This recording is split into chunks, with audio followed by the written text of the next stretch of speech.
सभी का अपने channel geography by Pawan sir में सभी का स्वागत है।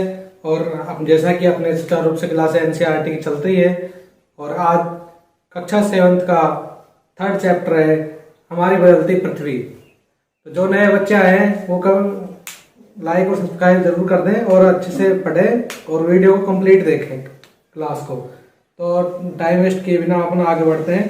हमारी बदलती पृथ्वी, हमारी बदलती पृथ्वी जो आज का चैप्टर है वो है हमारी बदलती पृथ्वी।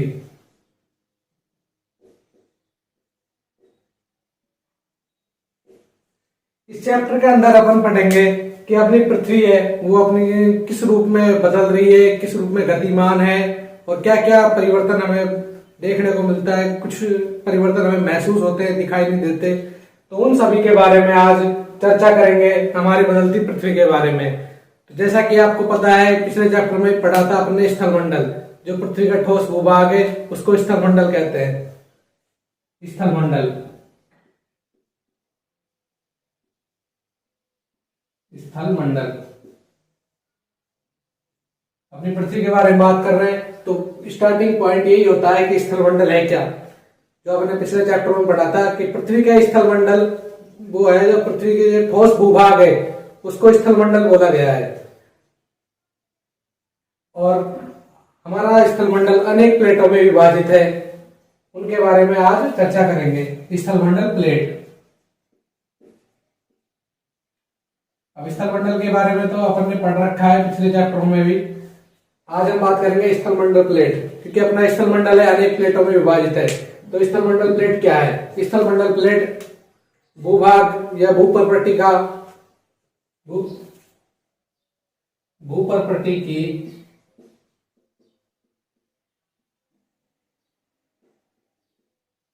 कई छोटी व बड़ी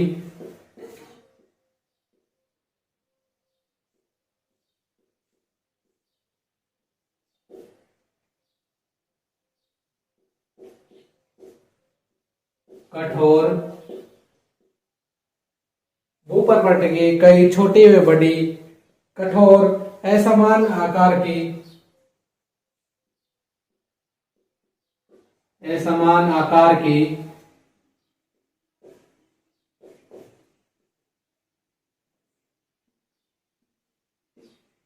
प्लेटों में विभाजित है। जो अपनी भूप्रकृति है वो कई छोटी व बड़ी कठोर असमान आकार की है की प्लेटें हैं जो महाद्वीप व महासागर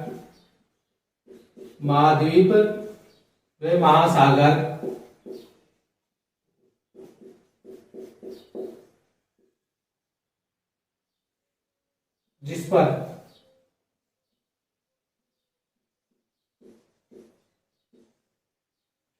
भूप्रकृति की कई छोटी व बड़ी कठोर असमान आकार की प्लेटें हैं जिस पर महाद्वीप व महासागर की सतह टिकी हुई है। महासागर की सतह टिकी हुई है।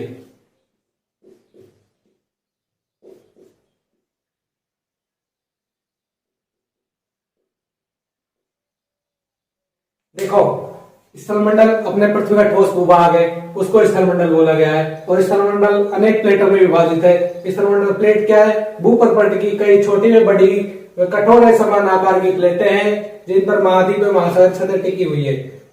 महाद्वीप व महासागर सतह टिका होने से मतलब यह है कि अपना जो स्थल भाग है, जो महाद्वीप है वो तो हमें स्थलमंडल का भूभाग जो अपने दिखाई देता है, लेकिन जो महासागर है क्योंकि ये महाद्वीप का समतल मैदान है और ये महासागर का क्षेत्र है। तो ये महासागर में जल है, तो जल के नीचे जो लेयर है, सतह है, क्योंकि अपने महासागर से अगर पानी को रिमूव कर दिया जाए, बाहर निकाल दिया जाए, तो ये एक सतह के रूप में नीचे स्थलमंडल का रूप ही धारण किए हुए हैं जिनके ऊपर जल का टिकाव है। तो स्थलमंडल प्लेट होगी अपनी भूप्रकृति की कई छोटी और बड़ी कठोर समान आकार की प्लेटें हैं जिन पर महाद्वीप व महासागर की सतह टिकी हुई है। तो स्थलमंडल प्लेटें, स्थलमंडल प्लेटें अपनी गतिमान है। जो अपना स्थलमंडल है जो अनेक प्लेटों में विभाजित है, ये हमेशा गतिमान है। क्योंकि अपनी जो पृथ्वी है वो भी एक गतिमान है, क्योंकि उनकी घूर्णन और परिक्रमण क्रियाएं चलती रहती है। घूर्णन में परिभ्रमण,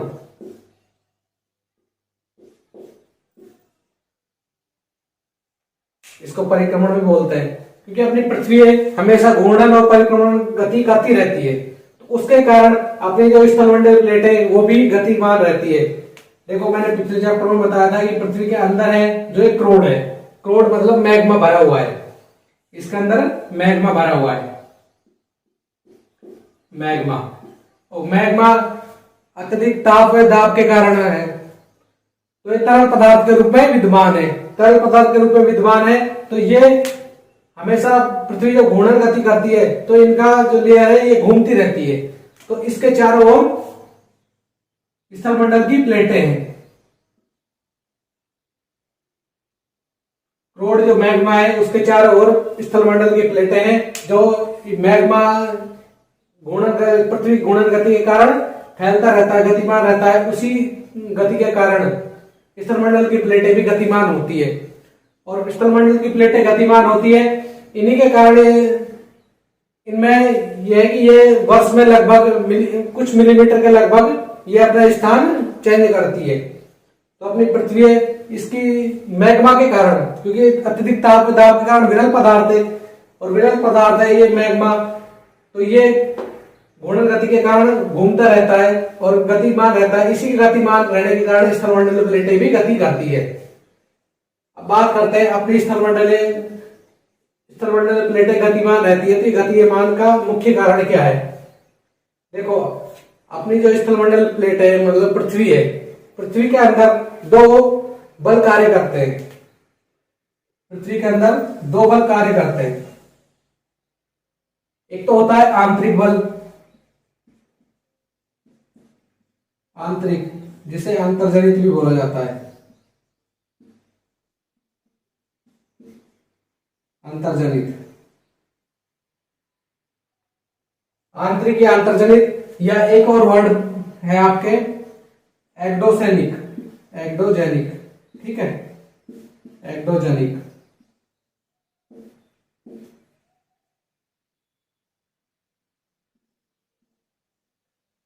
एक बल जो पृथ्वी के अंदर गतिमान रहता है, जो अंदर कार्य करता है, वो है आंतरिक बल, अंतर्जनित बल या एक्डोजेनिक बल।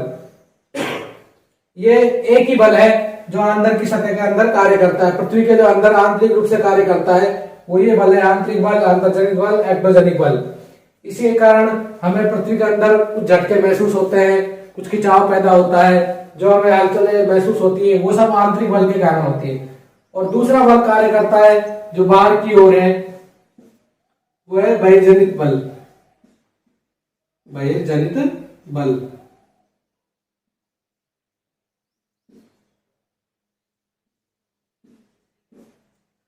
और इसको एक नाम और दिया गया है एक्सोजेनिक, एक्सोजेनिक। ये दो नाम दिए गए हैं, आंतरिक को तो अंतर्जनित और एक्सोजेनिक, एक्डोजेनिक, और बाहरी बल को बहिर्जनित बल या एक्सोजेनिक बल का जो फोर्स है ये नाम दिए गए। देखो एक्डो और एक्सो से मतलब ये जनिक का मतलब तो होता है उत्पन्न करना, जनिक का मतलब तो हो गया उत्पन्न करना, उत्पन्न। और एक्सो और एक्डो, एक्डो का अर्थ होता है आंतरिक, अंतः, और एक्सो का अर्थ होता है बाहरी।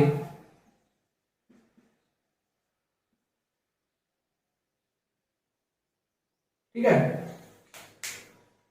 तो अपनी पृथ्वी के अंदर दो बल कार्य करते हैं, एक तो आंतरिक और एक बाहरी, और इन्हीं बल के कारण अपनी पृथ्वी में जो हलचल है, जो हमें अंतर्जनित बल में तो हमें महसूस होता है, हमें दिखाई नहीं देता, और जो बहिर्जनित बल है उसमें अपनी पृथ्वी के बाहर की ओर जो सतह के ऊपर जो बल कार्य करता है, उन्हीं कारण जो आकृतियां या स्थलाकृतियां बनती है वो सभी बहिर्जनित बल का कारण है, और उनका मुख्य कारण आंतरिक जनित बल है, क्योंकि इन्हीं के हलचल के कारण ही बाह्यजनित बल उत्पन्न होता है।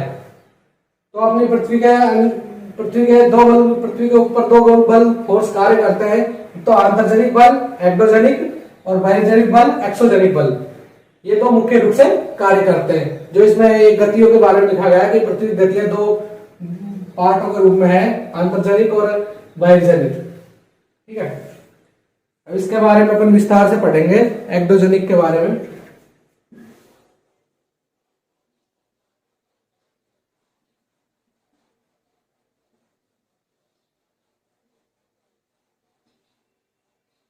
पहला बिंदु है अंतर्जनित।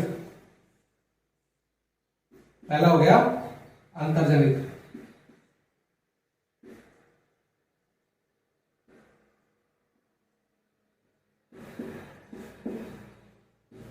अंतर्जनित या फिर एक्डोजनिक। एक्डोजनिक बल, जो पहला बल है उसके बारे में पढ़ेंगे। ये इनके जो घटक के रूप में है वो पहला, ये आकस्मिक या धीमी गति से रूप में अचानक उत्पन्न होते हैं।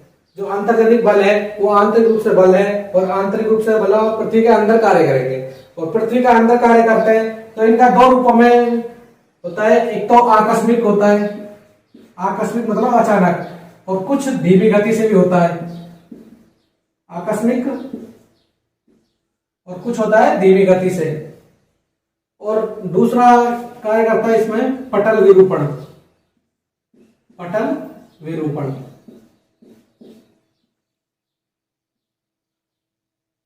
आकस्मिक का मतलब तो ये अचानक से उत्पन्न होने वाला है, क्योंकि आकस्मिक तीव्र गति से होता है और कुछ धीमी गति से भी होता है, और ये पटल विरूपण ये धीमी गति से ही होता है।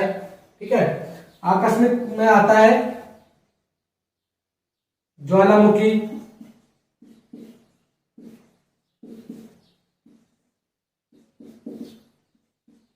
दूसरा भूकंप, तीसरा भूस्खलन,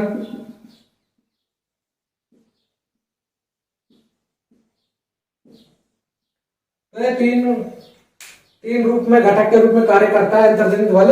आकस्मिक में ज्वालामुखी, भूकंप और भूस्खलन, ये तीनों ही आकस्मिक रूप से मतलब अचानक से पैदा होने वाले बल के प्रभाव के रूप में कार्य करते हैं, ज्वालामुखी, भूकंप और भूस्खलन। अब बात करते हैं अपन ज्वालामुखी के बारे में। पहले पटल विरूपण के ज्वालामुखी के बारे में पढ़ते हैं। तो ज्वालामुखी है क्या? ज्वालामुखी भूपर्पणटी का या पृथ्वी का भूपर्पणटी या पृथ्वी का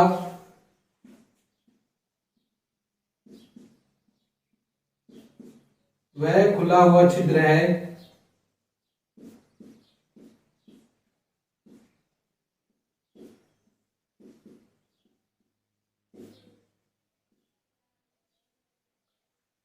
भूपर्पणटी या पृथ्वी का वह खुला हुआ छिद्र है जिससे जो आंतरिक रूप से मैग्मा है बाहर की ओर निकलता है।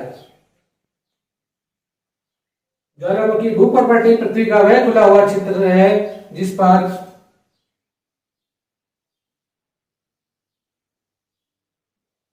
पृथ्वी के आंतरिक मैग्मा, पृथ्वी के पिघलते हुए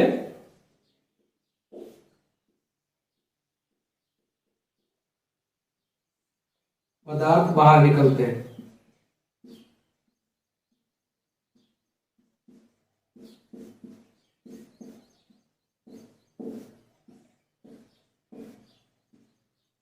देखो ज्वालामुखी है क्या?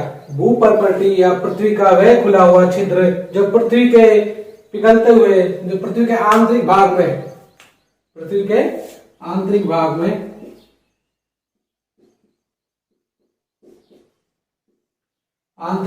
पिघलते हुए पदार्थ बाहर निकलते हैं, उन्हें ज्वालामुखी का रूप बताया गया है। देखो ये अपना स्थलमंडल है, ये मेटल है, ये ऊपरी परत है, पृथ्वी का जो ठोस भूभाग है। उसके बाद आती है दूसरी लेयर में मेटल, और तीसरे में आता है जो अपना क्रोड होता है।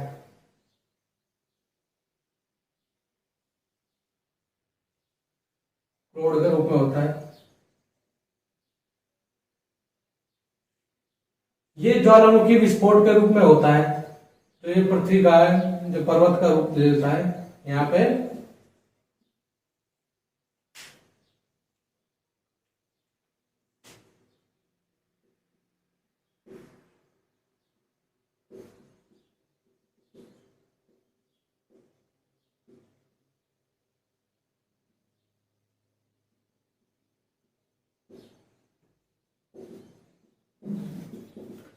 देखो ये परत है जो स्थलमंडल की परत है, जो स्टार्टिंग की परत है वो स्थलमंडल, स्थलमंडल। और जो दूसरी है ये मेटल की, मेटल की। और ये क्रोड,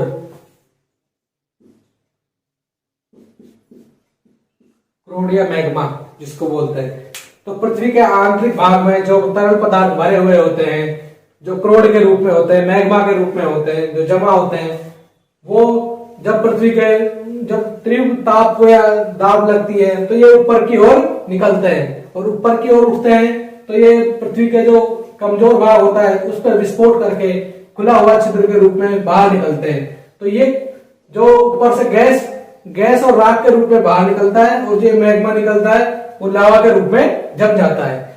पृथ्वी के अंदर जब ये सतह के अंदर जमता है तो ये मैग्मा के रूप में जमता है, और जब बाहर जमता है लावा के रूप में। लावा के रूप में जमने के बाद एक ठोस चट्टान का रूप ले लेता है।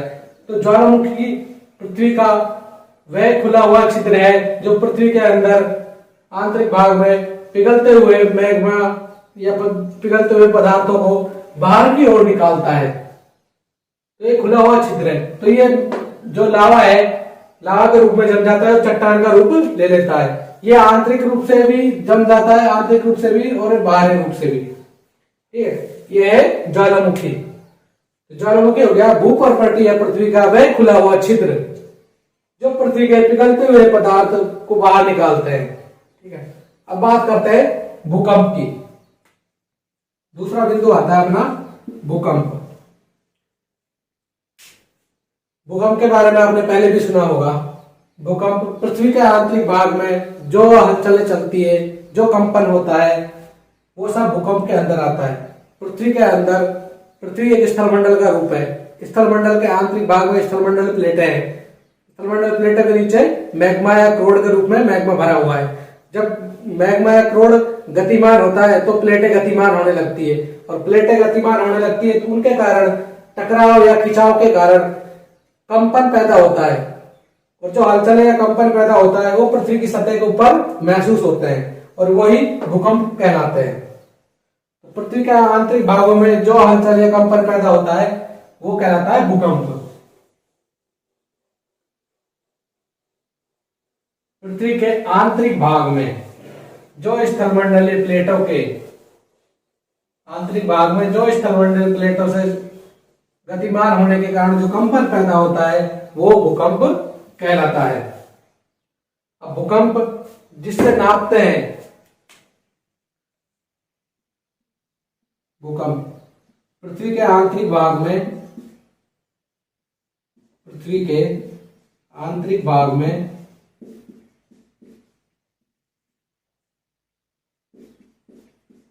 स्थलमंडलीय प्लेटों से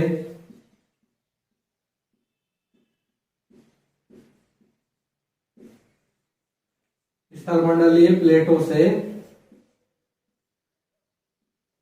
जो कंपन महसूस होता है,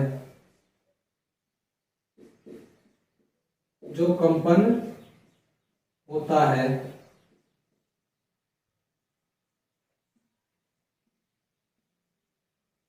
वही भूकंप कहलाता है। तो भूकंप क्या है? पृथ्वी के आंतरिक भाग में जो स्थलमंडलीय प्लेटें हैं उनके स्थलमंडलीय प्लेटों के कारण जो कंपन पैदा होता है, जो हलचल पैदा होती है आंतरिक भाग में, वही भूकंप कहलाता है। अब भूकंप के बारे में, ये भूकंप जिस यंत्र से नापते हैं, भूकंप मापी यंत्र कौन सा है? मापक यंत्र। वो होता है भूकंप लेखी।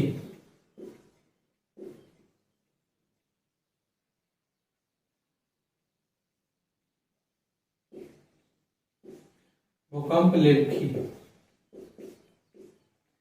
देखो भूकंप मापने का जो यंत्र है वो भूकंप लेखी कहलाता है, और जो भूकंप नापने के लिए जो स्केल यूज में लिया जाता है भूकंप मापने के लिए, भूकंप की तीव्रता मापने के लिए, भूकंप की तीव्रता, भूकंप की तीव्रता, भूकंप की तीव्रता किससे नापते हैं? रिक्टर स्केल से, रिक्टर स्केल से। देखो भूकंप क्या है? पृथ्वी के आंतरिक भाग में स्थलीय मंडलीय प्लेटों से जो कंपन पैदा होता है, जो हलचलें महसूस होती है, वो भूकंप कहलाता है। अब भूकंप मापने का जो यंत्र है वो भूकंप लेखी कहलाता है, और जो भूकंप की तीव्रता नापते हैं वो रिएक्टर स्केल से नापते हैं। रिएक्टर स्केल से इसका पैमाना दिया हुआ है, इसकी जो मात्रा दी हुई है वो एक दी हुई है 2.0। अगर भूकंप की तीव्रता 2.0 या इससे नीचे होती है तो उससे ना के बराबर नुकसान होता है, ना के बराबर। भूकंप की तीव्रता अगर 2.0 या इससे कम हो तो ना के बराबर नुकसान होता है। अगर भूकंप की तीव्रता 5.0 हो या इससे थोड़ा कम हो तो भवनों या इमारतों का नुकसान होता है।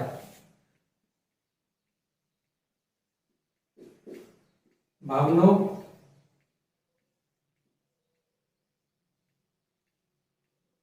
की क्षति। देखो अगर भूकंप की तीव्रता 2.0 से कम है, भूकंप की जो कंपन की तरंगे हैं वो अगर 2.0 से कम है तो ना के बराबर नुकसान होता है, और जब भूकंप की तीव्रता 5.0 या इसके आसपास होती है तो भवनों इमारतों उद्योगों में इनको नुकसान होता है, इनको क्षतिग्रस्त होती है और काफी नुकसान होता है। जब इसकी तीव्रता 6.0 या 7.0 के आसपास होता है तो ये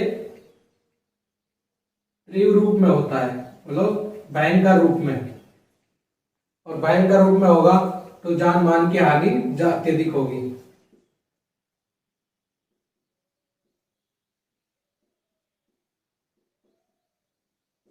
जान माल की हानि।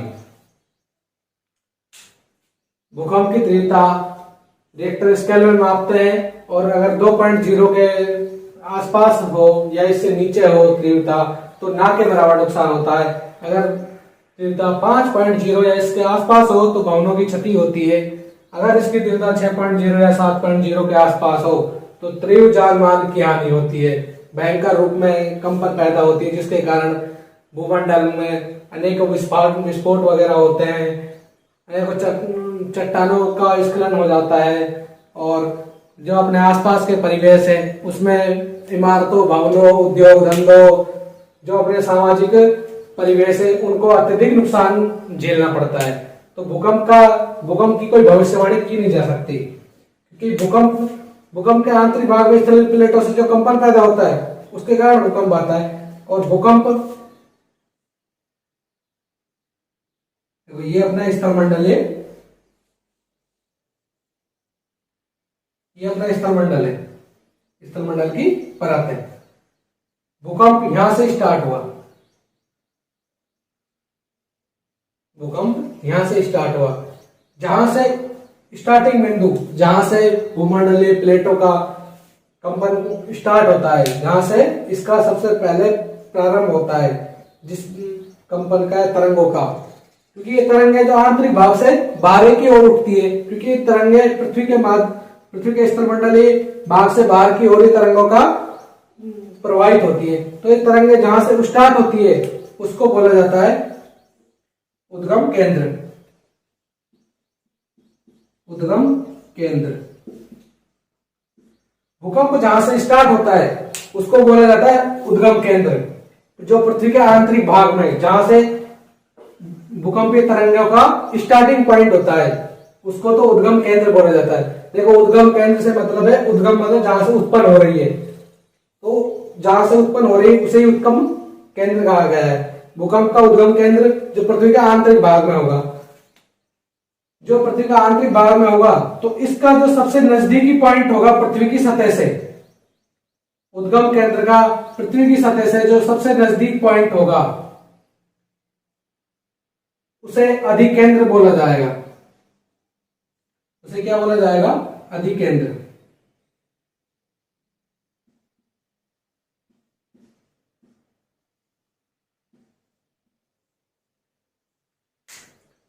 देखो, भूकंप स्टार्ट हुआ उद्गम केंद्र से और पृथ्वी की सतह पर जब सबसे पहले पहुंचता है, क्योंकि सबसे पहले वहीं पहुंचेगा जहां से उसकी सीमा भूमंडलीय प्लेट की, जो स्थलमंडलीय प्लेट की सतह को सबसे पास में होगी, सबसे जो नजदीक बिंदु होगा, क्योंकि उसी की सतह के ऊपर होगा, तो उसी की सतह के ऊपर होगा तो ये अधिकेंद्र कहलाएगा।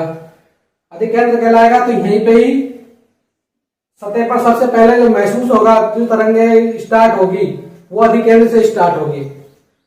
उद्गम केंद्र से तो आंतरिक भाग से स्टार्ट होती है, जहां से भूकंप की तरंगे का स्टार्टिंग पॉइंट होता है, और जो भूमंडलीय सतह के ऊपर जो प्रारंभ होता है उसे कहा जाता है अधिकेंद्र।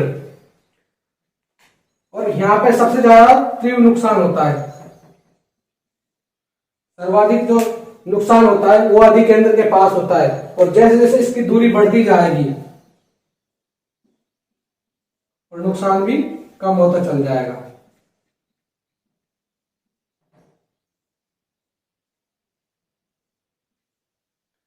देखो, जो भूकंपीय तरंगे हैं, जो स्थलमंडलीय प्लेटों के टकराव या खिंचाव के कारण, जो स्थान परिवर्तन के कारण जो हलचल पैदा होती है, जो कंपन पैदा होता है स्टार्टिंग बिंदु से, वो सभी दिशाओं की ओर गतिमान होती है। तरंगे वो केंद्र की ओर भी जाती है, जो स्टार्टिंग स्थलमंडल परत की ओर भी जाती है, और इसके ऊपर की ओर उठती हुई सभी दिशाओं में गतिमान होती है।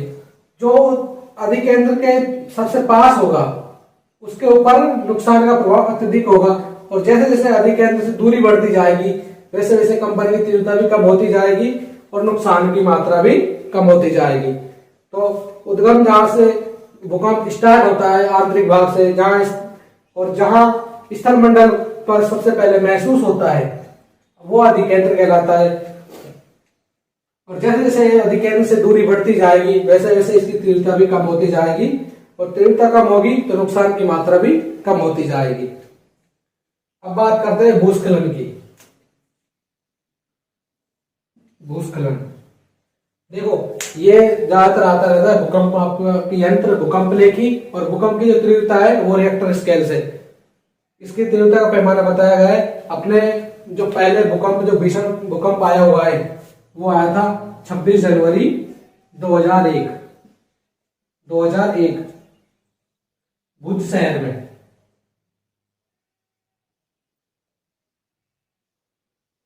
भुज शहर कहाँ है? गुजरात।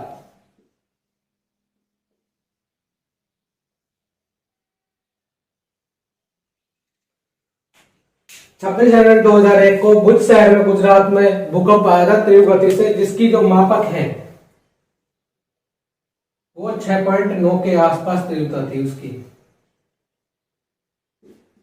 तो आप देख लो कितना भीषण नुकसान हुआ होगा वहां पे, क्योंकि जो गुजरात में भुज शहर में जो तीव्रता जो पैदा हुई थी जो तरंगे के रूप में, वो सबसे ज्यादा यहीं पे हुई थी, और वहां की जो मापक थी वो 6.9 की थी उसकी तीव्रता।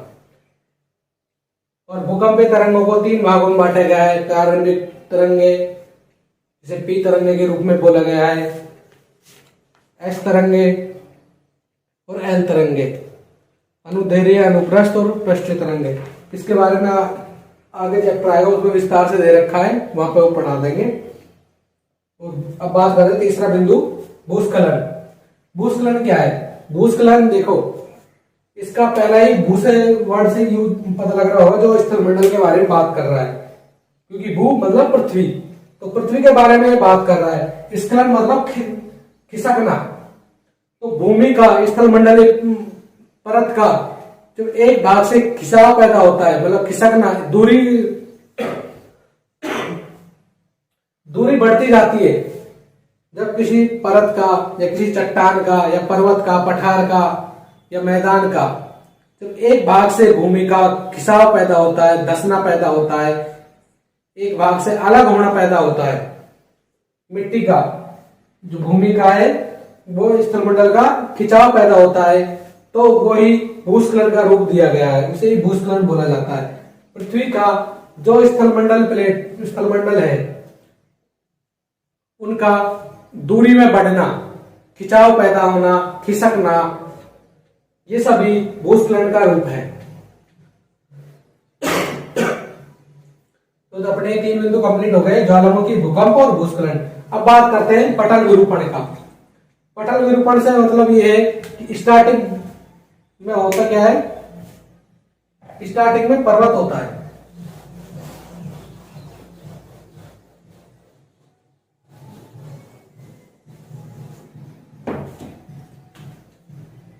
स्टार्टिंग में ये पड़ा स्थलमंडल पर, ये पर्वत के रूप में, ये पर्वत के रूप में। जब पटल विरूपण में यही होता है, स्टार्टिंग में पर्वत के रूप में होता है, फिर इसका भी अपर्दन व अक्षेपण होने लगता है, क्योंकि क्षय होने लगता है, चट्टानों का टूटना स्टार्ट होता है, तो ये पठार का रूप धारण कर लेता है। और जब पठार का रूप धारण कर लेता है, फिर अत्यधिक कटाव पैदा होता है, अपर्दन पैदा होता है, तो ये समतल मैदान का रूप धारण कर लेता है। तो पटल विरूपण मतलब जो अपनी स्थलाकृतियां बदलती है, जो पटल की, जो सतह की स्थिति बदलती है, रूप बदलता है, वो सब पटल विरूपण कहलाता है। तो पटल विरूपण पर्वत का रूप था, फिर पठार का रूप लिया, फिर मैदानी क्षेत्र का रूप लिया, ये सभी पटल विरूपण के ही उदाहरण है। अब बात करते हैं जो अपना स्थलमंडल प्लेट में जो पहला बिंदु था, अंतर्जनित बल, एक्टोजेनिक बल, इसके बारे में जो अपने चर्चा की, आकस्मिक, पटल विरूपण, ज्वालामुखी, भूकंप और भूस्खलन। अब बात करते हैं बहिर्जनित, बहिर्जनित के बारे में, बहिर्जनित या एक्सोजनिक। आंतरिक बलों के बारे में तो अपन ने पढ़ लिया है। अब अगला जो बिंदु है बहिर्जनित बल के बारे में अपन पढ़ेंगे।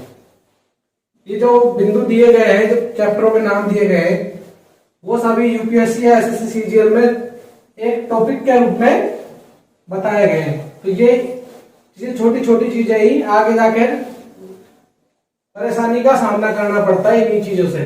तो अपने यहीं से ही, शुरुआत से ही इस पे इन छोटी छोटी चीजों को देख लो, जिससे कि आगे समस्या का सामना नहीं करना पड़े। जो दूसरा है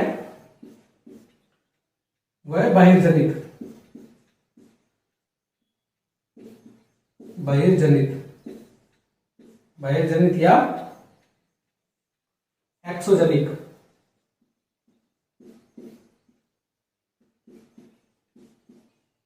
बहिर्जनित या एक्सोजनिक बल।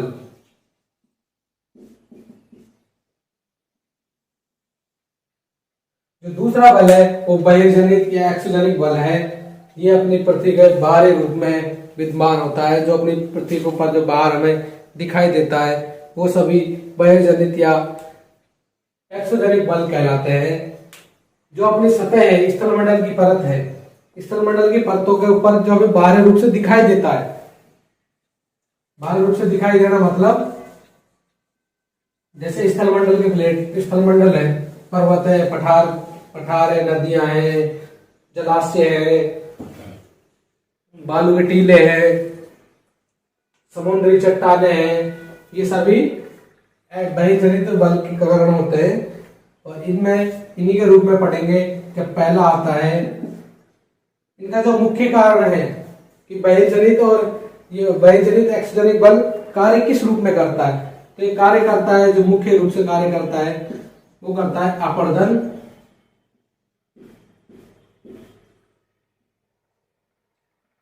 अपर्दन में निक्षेपण।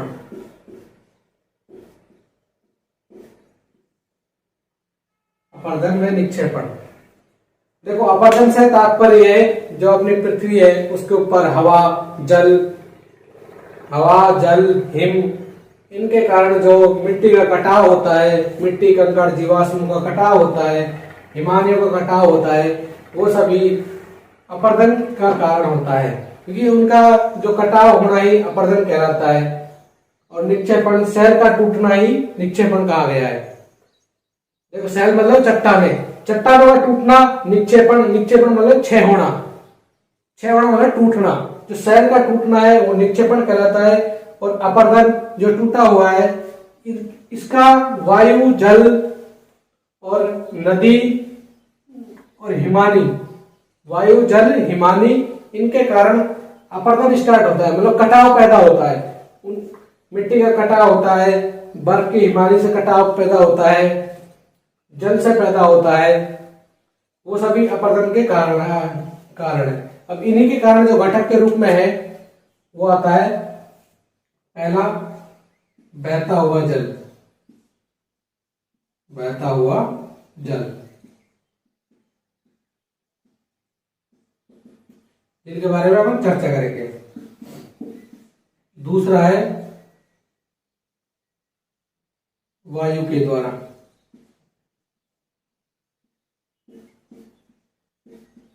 वायु के द्वारा या पवनों के द्वारा, एक ही बात है, ठीक है। जो पहला बिंदु है वो है बहता हुआ जल, दूसरा है वायु के रूप में बहना, तीसरा है समुद्री तरंगे, तीसरा बिंदु है समुद्री तरंगे।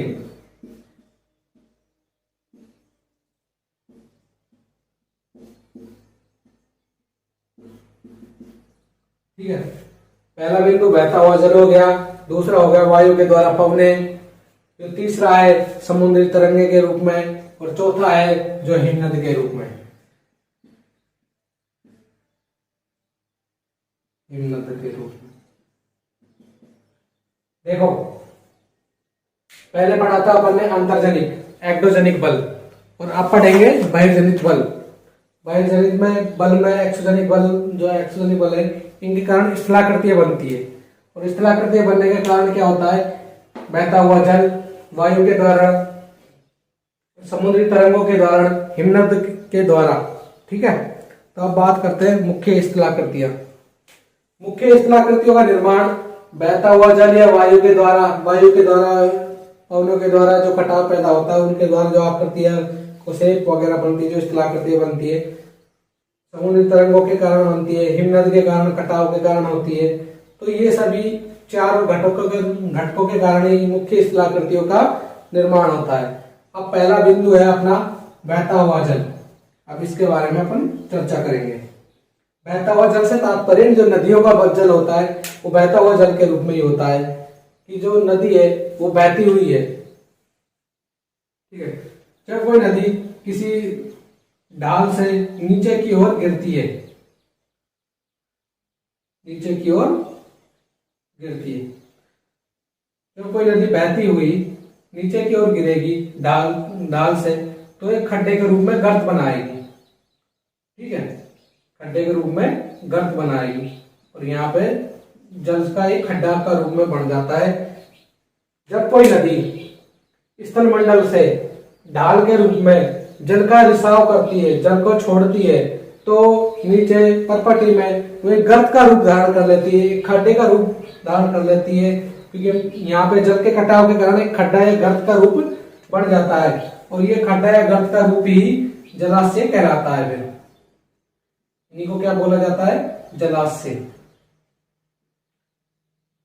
ये जलाशय जो स्थलाकृतियों का निर्माण हुआ है वो बहता हुआ जल के कारण हुआ है, क्योंकि स्थलमंडल पर जो ढाल के पास जब नदी का रिसाव होता है, जब नदी अपना जल छोड़ती है तेज गति से नीचे की ओर, पृथ्वी की ओर, नीचे की ओर सतह के ऊपर टकराव करती है, और यहाँ पे अपरदन होना स्टार्ट हो जाता है, और अपरदन के कारण ये गर्त का रूप धारण कर लेता है, गर्त यानी खड्डा के रूप में धारण कर लेता है।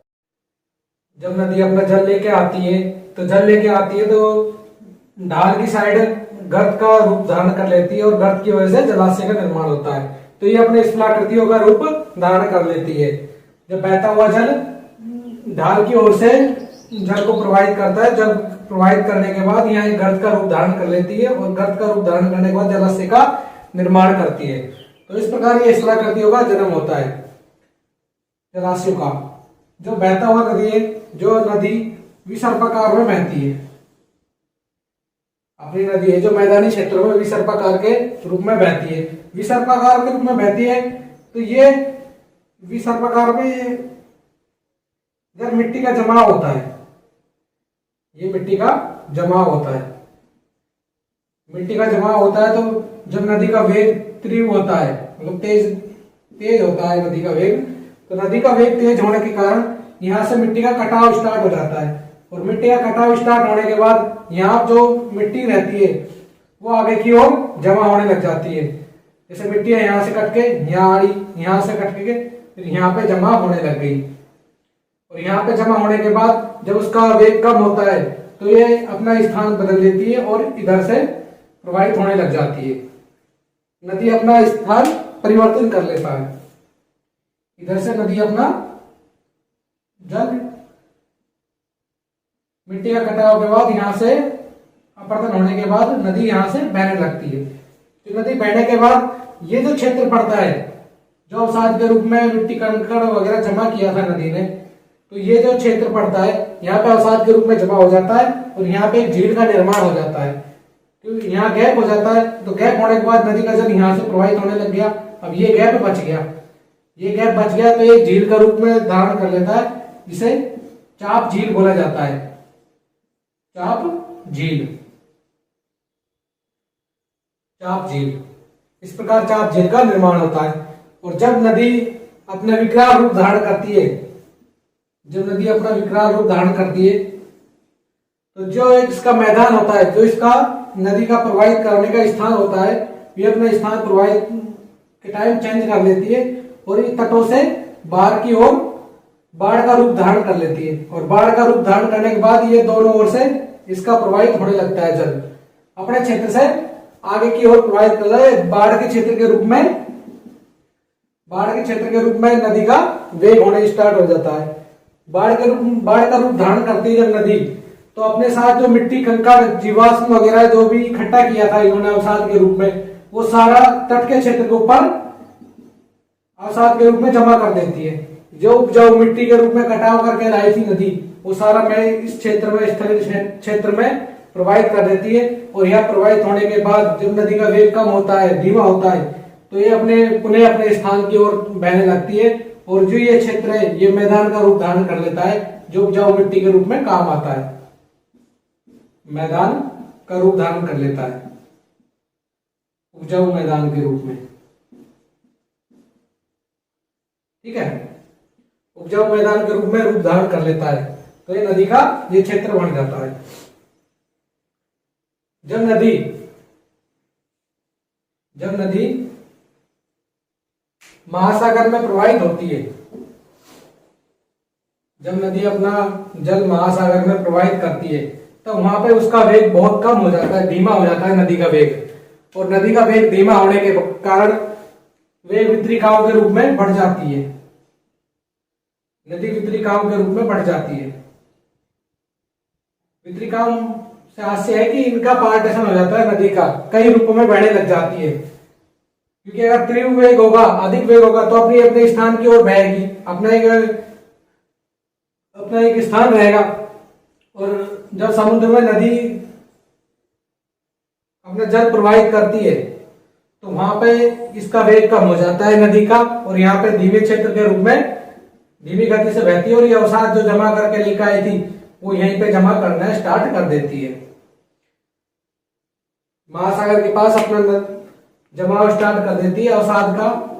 जो मिट्टी कंकड़ जीवाश्म वगैरह इकट्ठा किया था नदी ने, वो यहाँ पे जमा कर देती है। जमा करने वाला ये अवसाद कहलाता है, अवसाद।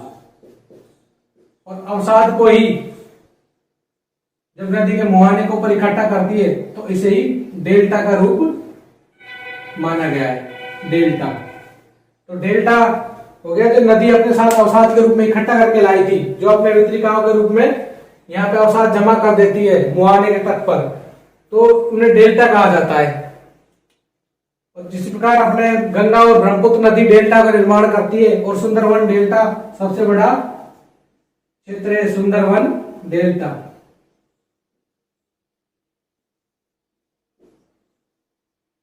वो इसी प्रकार उनका निर्माण हुआ है, सुंदरवन डेल्टा का निर्माण उसी प्रकार हुआ है जिस प्रकार गंगा और ब्रह्मपुत्र नदी ने अपनी वितरिकाओं के रूप में अवसाद जमा कर दिया था।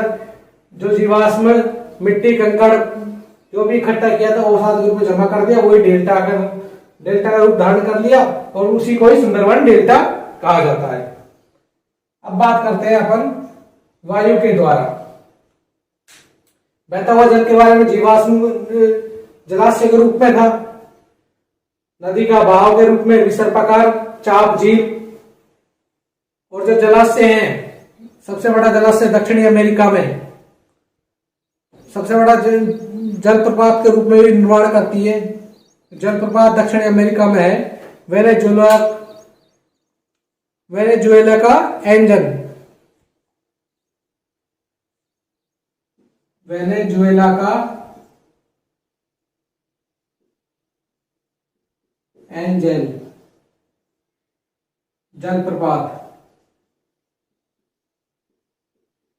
ये स्थलाकृति का निर्माण इसी प्रकार हुआ है। तो इस प्रकार अपन ने पहला तो बिंदु पढ़ दिया, बहता हुआ जल। अब बात करते हैं वायु के द्वारा पवनों का। पवनों के द्वारा स्थलाकृति कैसे बदलती है?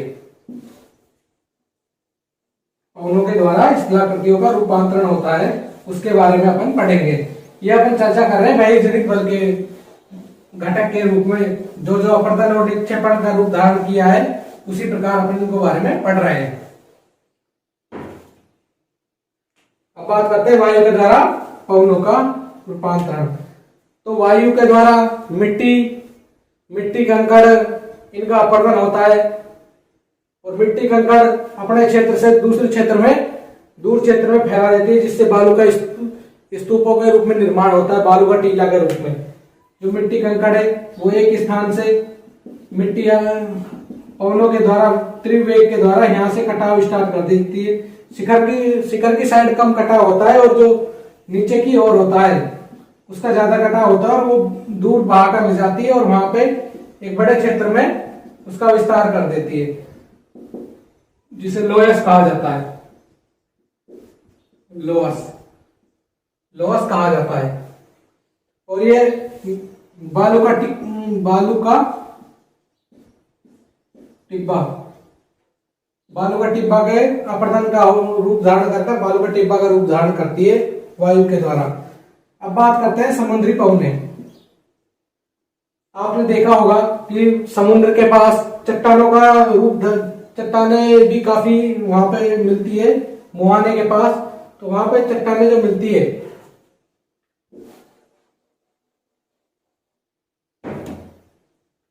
चट्टाने पहले इस रूप में होती है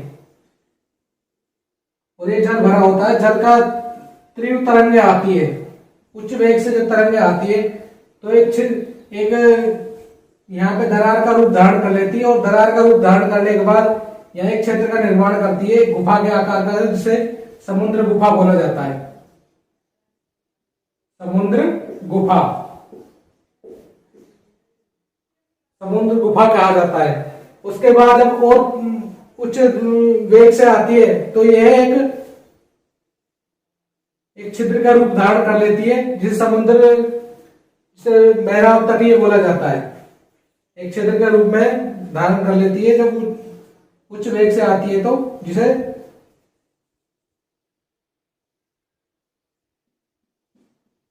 तटीय मेहराब कहा जाता है। तटीय मेहराब। और जब इससे भी अधिक तीव्र गति से आती है तो ये छिद्र है जो यहाँ पे दरार के रूप में यहाँ पे उभर जाता है, और ये चट्टाने इस प्रकार की आकृति धारण कर लेती है, जिसे एक सेल के रूप में जाना जाता है, जिसे स्टैक बोला जाता है। स्टैक। तो इसमें यही बताया गया है जो वायु समुद्र की लहरें आती है, तरंगें उठती है, उनके द्वारा कौन कौन सी स्थलाकृतियों का निर्माण होता है। पहला तो समुद्र गुफा के रूप में, उसके बाद तटीय मेहराब के रूप में, और उसके बाद तीसरी कंडीशन में होता है स्टैक। तो 3 स्थलाकृतियों का निर्माण होता है समुद्र तरंगे से। अब बात करते हैं हिमनद के बारे में। हिमनद है क्या? हिमनद सबसे ही तात्पर्य आपको पता लग रहा होगा। हिम मतलब बर्फ और नद मतलब नदी का। जो हिमनद है वो बर्फ के गोले के रूप में, ग्लेशियर के रूप में उपलब्ध रहता है अपने पृथ्वी पर। जो ऊंची चट्टानों के ऊपर लेयर जमा होता है, जो हिमनद जहां पे उच्च रूप में बर्फ की लेयर के रूप में होता है। तो यहाँ पे जो ऊंची पर्वत है वहां पे बर्फ ग्लेशियर के रूप में विद्यमान होता है। और ये हिमनद, इन्हीं के द्वारा जब गर्मी का मौसम आता है तो ये नदी का रूप धारण कर लेती है और नदी प्रवाहित होने लगती है यहाँ से, इन ग्लेशियरों के माध्यम से ही। तो हिमनद जब ग्लेशियर यहाँ पे कोई हलचल या कुछ भी आंतरिक रूप से तरंगे या हलचल कंपन पैदा होता है या फिर, तो ये मिट्टी का, ये जो बर्फ का ग्लेशियर जब इसका खिंचाव होता है, मतलब दरार सी बनने स्टार्ट होती है, जब यहाँ से अलग होता है, इसके अंदर गैप बनना स्टार्ट होता है, तो एक स्खलन का, जैसे भूमि स्खलन है उसी प्रकार हिमनद स्खलन होता है, बर्फ का स्खलन होता है, जिसे हिमानी हिमोड़ भी बोला जाता है। हिमानी हिमोड़। देखो, भूस्खलन और हिमानी हिमोड़ में ज्यादा अंतर नहीं है। भूस्खलन में तो मिट्टी का होता है, मिट्टी का खिंचाव होता है और उसके कारण, और हिमानी हिमोड़ में बर्फ के गोलों के रूप में खिंचाव होता है, जिसके कारण हिमनद सैलों के रूप में, सैलों का टकराव होता है और टूटने के बाद वो एक नदी का रूप धारण कर लेती है। इन्हीं से ही नदी का निर्माण होता है। तो वायुजनित बल में बहता हुआ जल, वायु के द्वारा पवने, समुद्री तरंगे, हिमनद, ये चार घटक है। और इनका जो मेन रीजन है जिसकी वजह से ये कार्य करता है, उसकी प्रक्रिया अपघटन व निक्षेपण के रूप में है। तो आज का ये हमारे बदलते हुए पृथ्वी का टॉपिक कंप्लीट होता है। और इसमें जो भी आपको कोई बिंदु अच्छे समझ में नहीं आ रहा हो, कोई भी प्रॉब्लम कर रहा हो, तो आप कमेंट बॉक्स में बता देना, मैं उसको दोबारा से एक्सप्लेन करा दूंगा। लेकिन मेरे को ऐसा आशा है कि आपको अच्छे समझ में आ गया होगा। और ये कि क्लासें कंप्लीट लिया करो, जिससे कि आगे आपको कोई प्रॉब्लम नहीं आए। और इन वर्डों को, एक्जोनिक वर्ड, बहिर्जनित बल क्या है, अंतर्जनित बल क्या है, एक्सोजनिक बल क्या है, स्थलमंडल प्लेट क्या है, इनके बारे में अच्छे से पता चल सके। जो आगे अगली क्लास में पढ़ेंगे अपन, तो वहां पे ये वर्ड यूज लिए जाएंगे, तो आपको ये पता होना चाहिए